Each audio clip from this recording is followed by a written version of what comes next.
The words landed across my leasing office like a slap that had been building for a very long time. "Do you know who my husband is?" Vanessa Talbot leaned over my desk with the particular energy of someone who has never once been told no by anyone they considered beneath them.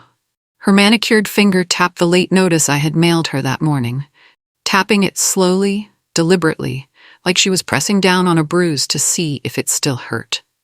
Her bracelet clinked against the edge of the counter as she shoved the paper back toward me. "You don't send something like this to my family," she said.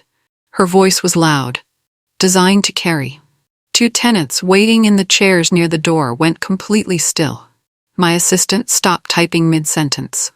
The entire office held its breath. My chest tightened, because Vanessa wasn't just some frustrated resident who had received an unwanted piece of mail. She was my sister-in-law, and she was standing in the middle of my office using my brother's name like a weapon she had been sharpening for months. "Fix this," she said. I felt heat rise up the back of my neck, because the notice she was waving in my face was completely, entirely, legally legitimate. 3 months of unpaid rent, multiple lease violations, a paper trail that I had documented carefully and thoroughly before I had sent a single word. She knew every bit of that. But Vanessa smiled at me, like the rules she had signed her name to simply did not apply to her. "Unless," she added quietly, "you want to explain to my husband why you're still working here." The room went silent, but something deep inside me went very, very still. Vanessa let the silence sit for a moment, clearly enjoying it. Then she glanced around the office, at the tenants frozen in their chairs, at my assistant staring at her keyboard, at the whole small room that had just witnessed what she had said, and she smiled. "My husband practically owns this place anyway," she said. She said it loudly. Not to me specifically. To the room, to the tenants behind her who would carry those words back to their neighbors. To anyone who might have been uncertain about who Vanessa Talbot believed she was in relation to Talbot Court Apartments. The words stung in a specific, targeted way. Not because they were cruel, though they were, but because they weren't true. They had never been true. And yet over the past several months, the steady, confident repetition of that particular lie had begun to take on a kind of weight that truth sometimes struggles to compete with. My brother's name, and Vanessa's use of it, had been doing quiet damage for a long time now. Tenants had started looking at me with slightly different expressions, hesitating before questions, checking with other people before bringing concerns to my office. Small things, subtle things, but things I noticed. The lie had been growing roots for months, spreading through the building the way something quietly invasive spreads, slowly, below the surface, until one day you look around and realize how far it has traveled without you ever seeing it move. My name is Wren Talbot.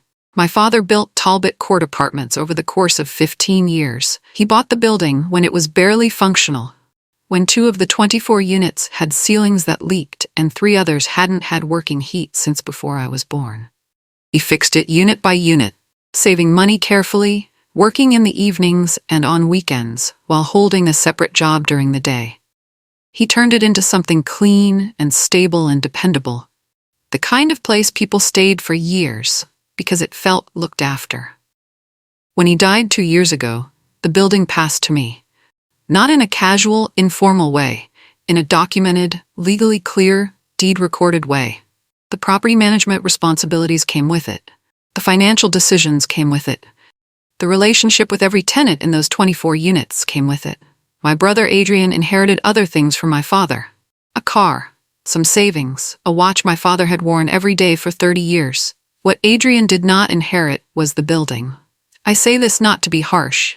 Adrian had never wanted the building.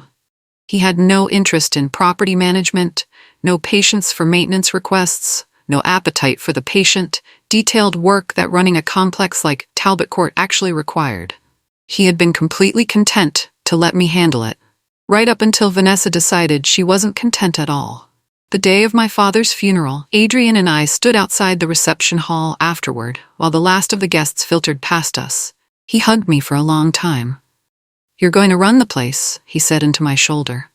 "Dad always wanted that. I trust you completely." I nodded against his jacket. Vanessa stood a few steps behind him in a dark dress and heels that were slightly too formal for the occasion. She nodded once when I caught her eye, polite, measured, appropriate to the moment. She said the right things. She helped carry flowers. She spoke kindly to my father's oldest tenants, the ones who had known him for 20 years, and arrived with food and red eyes and memories they needed to share with someone. She was perfectly well behaved.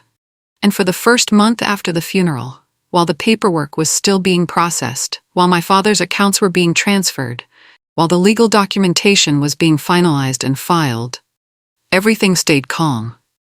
Then the paperwork cleared, the deed was officially recorded in my name, and everything changed.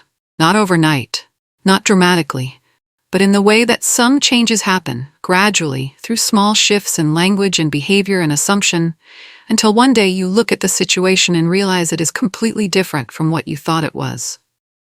Vanessa started calling the property ours. It started at family dinners. The first time I heard it, I thought I had misunderstood. We were seated around Adrian's dining table, a regular Sunday meal, something we had been doing since we were children, and Vanessa was describing the neighborhood to a friend she had brought along. Our building downtown is in a great location, she said. Casually, conversationally, like it was simply a fact she was passing along. I looked at Adrian. He was eating. He didn't react. The second time it happened, a week later, she mentioned our tenants to the same friend during a phone call I happened to overhear in the kitchen. I waited until the call ended and mentioned it to her directly. I kept it light. I said something like, "Just so everyone's on the same page, it's technically my building, but I know what you mean." Vanessa smiled. She said, "Of course, that's what I said." She hadn't. But the smile made it very clear that she didn't consider the distinction worth discussing. The word kept coming back. Our repairs, our policies, our property manager, the last one directed at a neighbor she was speaking with at a community event, said while gesturing at me. And slowly, without my being entirely aware of when it began, the tenants started hearing it too. The first time Vanessa overstepped in a direct, visible way, it happened on a Tuesday afternoon. I was in the middle of a maintenance coordination call when I heard voices in the waiting area outside my office. I recognized Vanessa's voice immediately, that particular confident cadence that assumes the room is already attentive. I finished my call quickly and stepped out. She was standing with one of the long-term tenants, a quiet, reliable man named Mr. Osei who had lived in Unit 14 for 6 years. She was telling him something about his repair request. I could hear specific details, a timeline, a process, a reference to how we handle these things. Mr. Osei looked uncertain in the polite, careful way that people look when they suspect something is off, but don't want to create conflict. I stepped forward and greeted him warmly. I asked Vanessa if I could speak with her privately for just a moment. In the hallway, I was calm and direct. "You can't give tenants instructions about their units," I said. "That has to come through the office. It creates confusion and sometimes it creates liability." She turned to look at me with an expression I hadn't seen from her before. Something behind the politeness had shifted. "I was being helpful," she said. "I understand, but this has to go through me." Her smile tightened like a rubber band being stretched. "Watch me," she said. The rent for their unit, a spacious 2-bedroom on the second floor, which I had offered them at a family rate significantly below market value, was due on the 1st of every month. The first month after I had the hallway conversation with Vanessa, it arrived on the 9th. I noted it and said nothing. One late payment in a family tenancy situation was not something I was going to treat as a crisis. I sent a brief, professional reminder, the same one I sent to any tenant past their grace period. Vanessa replied with a single text message saying the money was coming and asking me not to be difficult. The second month, the payment arrived on the 14th. 11 days past the first. No communication before it arrived, no acknowledgement of the delay. I sent a second notice. This one referenced the lease terms specifically, the grace period, the late fee structure, the clause about consistent payment history. Vanessa did not reply. The third month of rent did not arrive at all. Not on the 1st, not on the 15th, not by the end of the month. And Vanessa walked into my office 3 days after the month ended, Not to bring a check or explain a delay, but to discuss something she had apparently decided needed to be redesigned in the unit's living area. I looked at her across my desk. She expected nothing to be wrong. The tenant knock came on a Wednesday morning. I was reviewing maintenance invoices when I heard it. 3 careful, slightly hesitant raps on my office door. I said, "Come in," and a woman named Petra from Unit 9 opened the door and stood in the frame with the uncertain expression of someone who isn't sure they're doing the right thing by coming at all. "I'm sorry to bother you," she said. "I just wanted to ask about the lease thing." I put the invoices down. "What lease thing?" Petra shifted her weight slightly. "Vanessa stopped me in the parking lot yesterday. She said the lease terms for ground floor units were changing and that I should expect some updates sent to me directly." I sat completely still for a moment. "She said it would come directly?" I repeated. Petra nodded. "She said to expect it in the next week or 2. She seemed pretty sure about the whole thing." I thanked Petra and told her to please disregard anything she had been told. I assured her that all lease communication came through my office only, in writing, with proper notice periods. I apologized that she had received confusing information. Petra looked relieved. I closed the door after she left and sat at my desk. Vanessa had no authority to discuss lease terms with tenants. She had no knowledge of which specific terms were under review or consideration. She had made something up or assumed something and presented it as fact to a resident who had no reason to doubt her. And she hadn't mentioned any of it to me.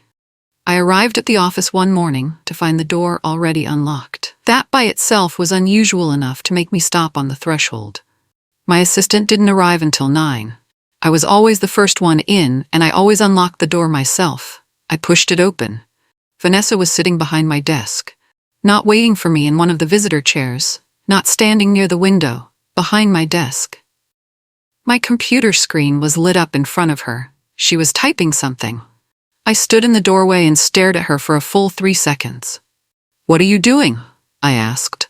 She didn't look up immediately. She finished whatever she was typing first, then leaned back in my chair with the casual ease of someone comfortable in their surroundings. "Checking on the maintenance request backlog," she said. "Mr. Osei mentioned his repair ticket hadn't been updated, and I told him I'd look into it." "That is not your job." I was being helpful. "Vanessa," I kept my voice even. "You cannot sit at my desk. You cannot access my computer. You cannot communicate with tenants about maintenance tickets or any other operational matter. This is not your office." She looked at me for a long moment. "It's family property," she said. I didn't argue. I didn't have the energy for a circular conversation that was going to end the same way all the others had. But I went home that evening and opened a new document on my personal laptop. And I began writing everything down. The documentation log started simply, a plain document, date at the top, entry below. Source, time, what happened, any witnesses. Brief and factual, not a diary and not a complaint letter, just a clean, organized record of every incident that had occurred and every incident that was still coming. First entry, the parking lot conversation with Petra. Dated, described, outcome noted. Second entry, the office takeover. Dated, described, computer access noted, my response noted. Third entry, the tenant instruction incident from the Tuesday 2 weeks earlier. Backdated accurately from my memory. Then I went back further and added every late payment with its exact date. Every unanswered notice.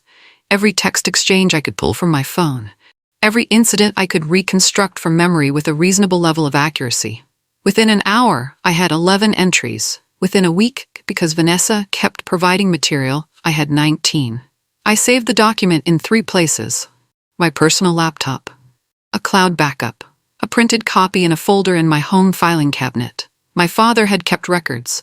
He had taught me to do the same. "If it isn't written down," he used to say, "it's just one person's word against another person's. And one person's word is a conversation. 2 people's words are an argument. A document is the truth." I understood him better now than I ever had when he was alive. Vanessa kept giving me evidence. I kept writing it down.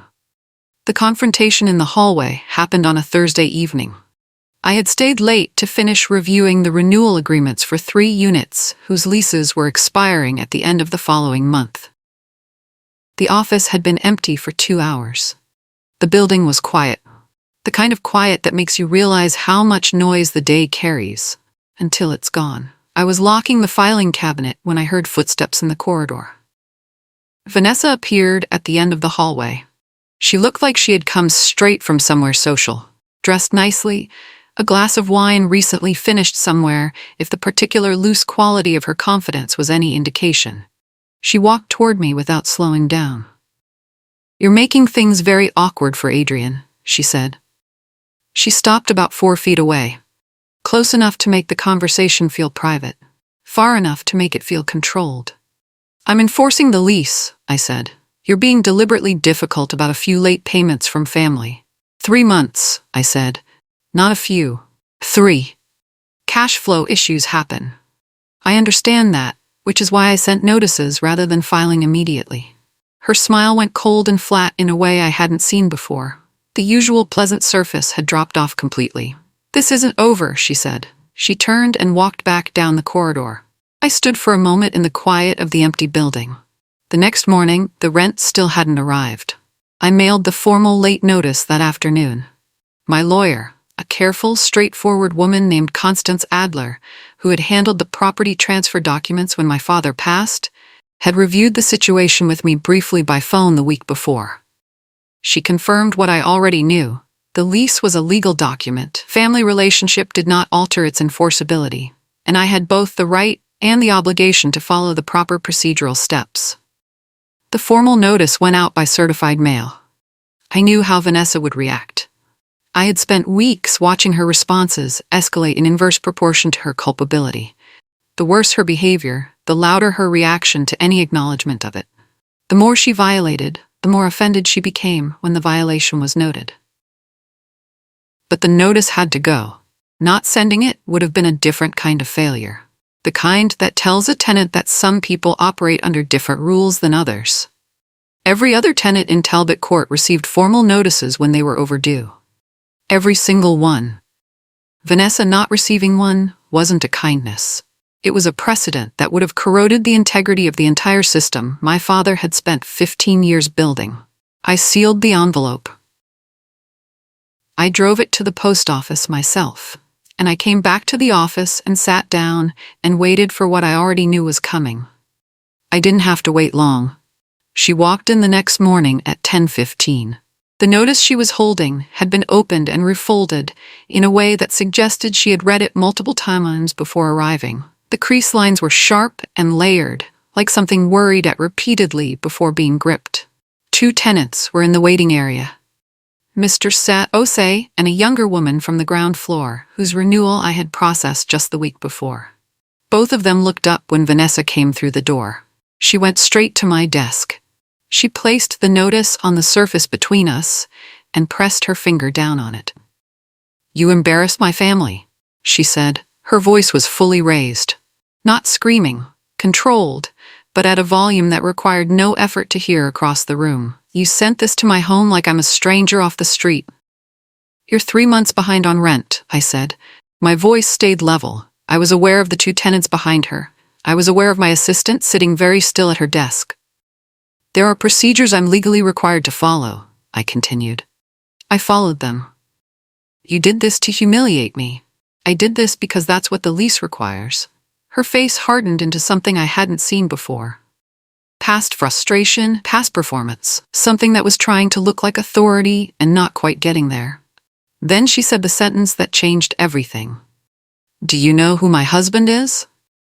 She said it clearly, deliberately, with the particular emphasis of someone who believes a name is a force field that protects them from everything they don't want to deal with. I held very still, because I know my brother.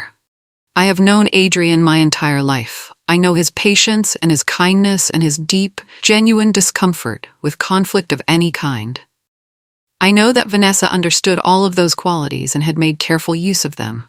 And I know, with complete, documented certainty, that my brother had not sent Vanessa to this office, that he had not authorized what she was doing, that the weapon she was holding up was his name, borrowed without permission, aimed at someone she had decided needed to be managed. The threat hung in the air between us. And something underneath my chest clicked into place like a lock turning. Not anger, not fear, something much steadier and more useful than either of those things. Because that question wasn't family anymore. That was intimidation, using someone else's identity as a threat against a person who had done nothing but follow a lease agreement. That was a specific, deliberate act that went well beyond a family disagreement about late payments. I looked at Vanessa calmly. I said, "I'll need to speak with my lawyer." The tenants left the office shortly after. I could hear them in the parking lot before the door had fully closed. Quiet, careful voices. The kind of voices people use when they've just witnessed something they're not sure how to process. I sat at my desk for a long time after Vanessa left. I thought about Petra from Unit 9 and what she had been told in the parking lot. I thought about Mr. Osei and the instructions Vanessa had tried to give him in this office. I thought about every tenant in Talbot Court. 24 units, families and professionals and retirees and young people starting out. All of them living in a building that my father had spent his life building and maintaining with care. And I thought about what it would mean for those tenants if the authority of this office continued to be publicly undermined. If Vanessa kept telling people she co-owned a building she didn't own. If people stopped knowing who was actually responsible for their home. Buildings run on trust. Tenants have to believe that someone is genuinely in charge, genuinely accountable, genuinely enforcing the same rules for everyone. The moment that trust breaks down, everything that holds a community like this together begins to slowly come apart. I could not let that happen. I picked up the phone and called Constance Adler. She answered on the second ring. Constance listened without interrupting. She had the particular listening quality that good lawyers develop, not passive, but active, gathering information and organizing it quietly while you speak, so that when you finish, they're not catching up, they're already ahead. When I stopped talking, she asked me to confirm a few specific details. The number of months of unpaid rent, whether the lease had been signed properly by both Vanessa and Adrian, whether I had copies of all the notices I had sent and the documentation I had been keeping. Yes, yes, yes. She asked if I had a written record of the tenant interference incidents, the parking lot conversation with Petra, the office occupation, the instructions given to Mr. Osei. I did. 19 entries in my documentation log, some with supporting evidence in the form of text messages or email records. She was quiet for a moment. "You've been very patient," she said. "It's family," I said. "I understand that." A brief pause. "But the lease doesn't know that. The lease reads the same way regardless of who signed it."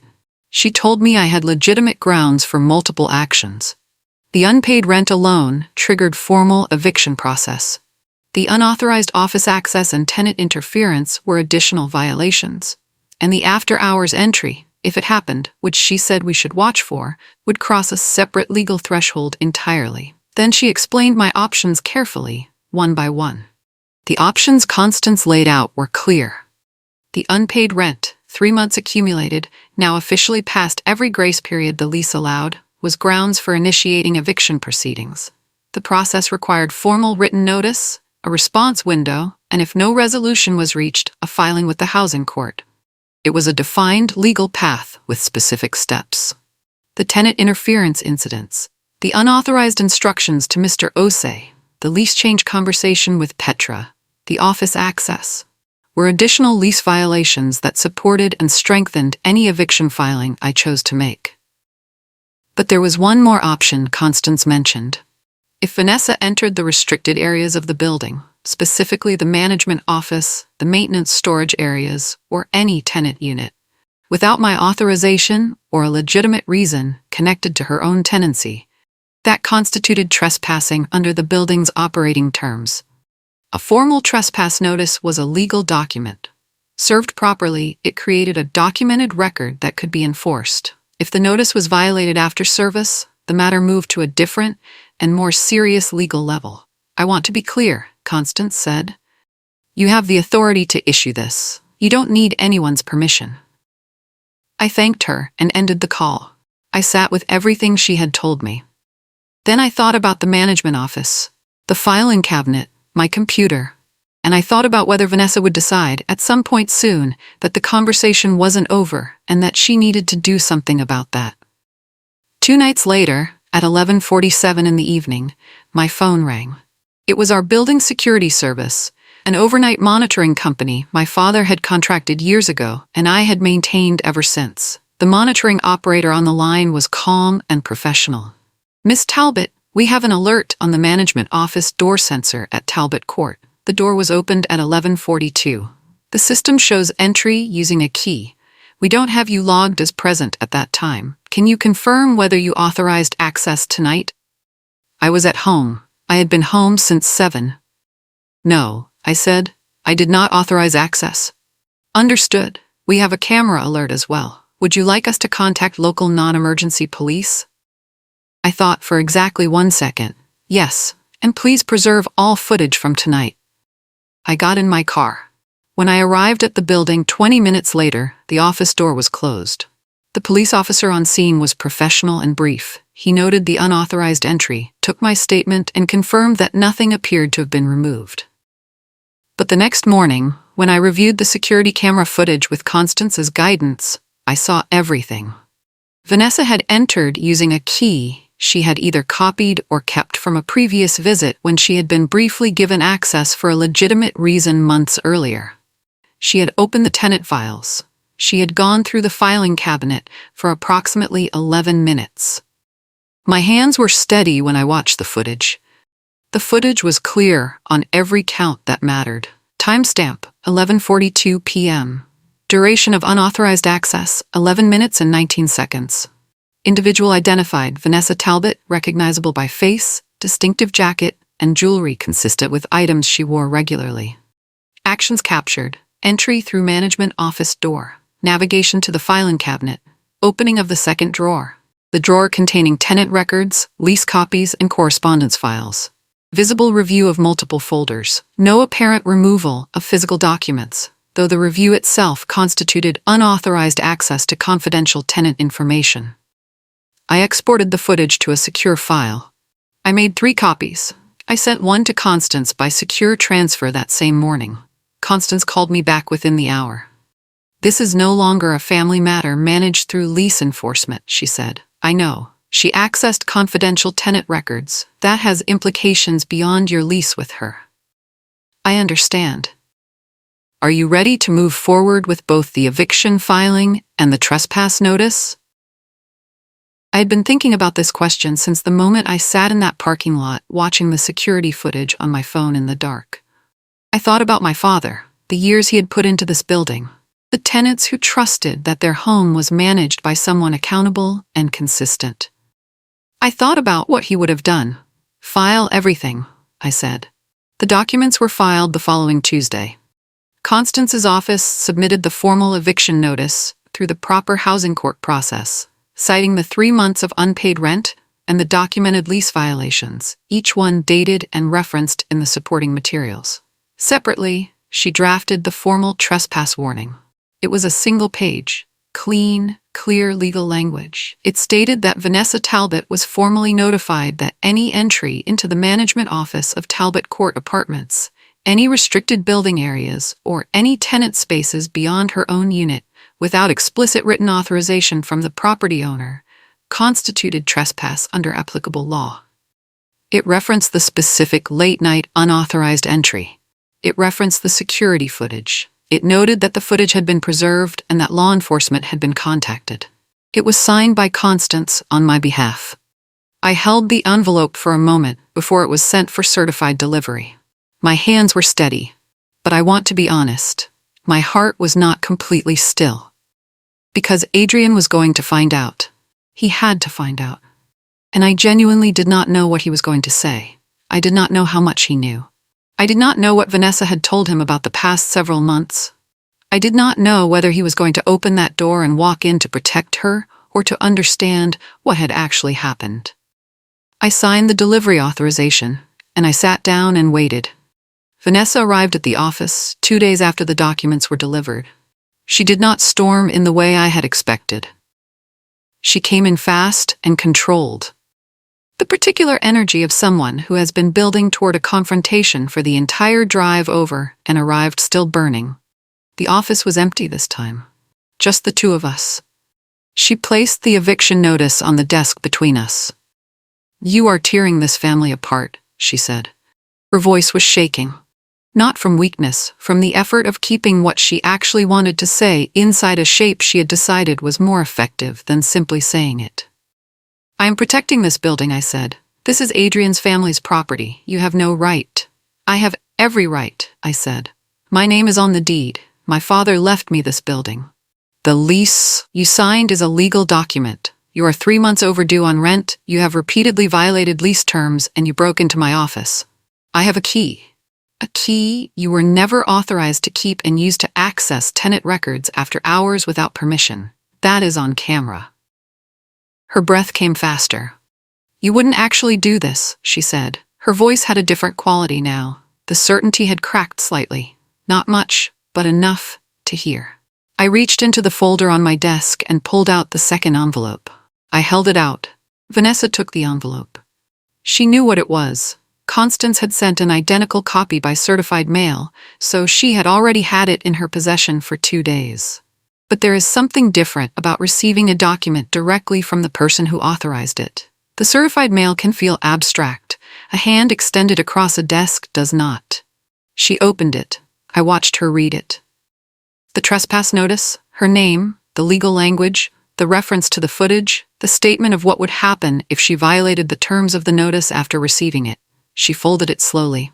"You can't do this," she said. "Yes, I can. Adrian will. Adrian will know everything," I said. "He'll know about the rent, he'll know about the tenant interference, he'll know about the security footage from Tuesday night. All of it. I'm not keeping anything from him."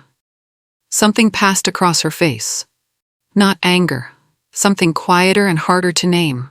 The specific expression of someone who has been moving confidently through a situation and has just reached the edge of the ground they were certain was there. She was still holding the notice. The door behind her opened. I hadn't heard him come in. But when I looked up, Adrian was standing in the doorway. He must have followed her from the parking lot. Or perhaps he had been waiting outside. I couldn't tell. What I could tell was that he had heard at least part of what had just been said, because his expression wasn't the arriving expression of someone walking into a situation fresh. It was the expression of someone absorbing the final piece of something they had been putting together for longer than they had admitted. He looked at Vanessa first, then at the notice in her hand, then at me. "What is this?" he said. I didn't answer immediately. I reached into the folder and laid out the documentation in front of him. The rent ledger, 3 months marked unpaid with exact dates. The incident log, 19 entries, each one dated and described. The camera still from the security footage showing Vanessa in the office at 11:42 at night. The printed email from Petra about the lease conversation in the parking lot. He read slowly. He picked up each page and read it carefully. The way someone reads something they really don't want to find out is true. The silence in the room lasted a long time. Then Adrian set the papers down. He turned to Vanessa. "You told me Ren was being unreasonable," he said quietly. "You told me there was a misunderstanding about the rent." Vanessa said nothing. "You went into her office at night," he said.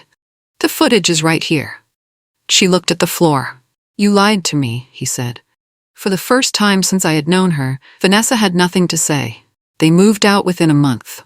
The process was formal and was handled entirely through Constance's office, which was honestly better for everyone. It removed the need for conversations that would have been too raw to navigate cleanly.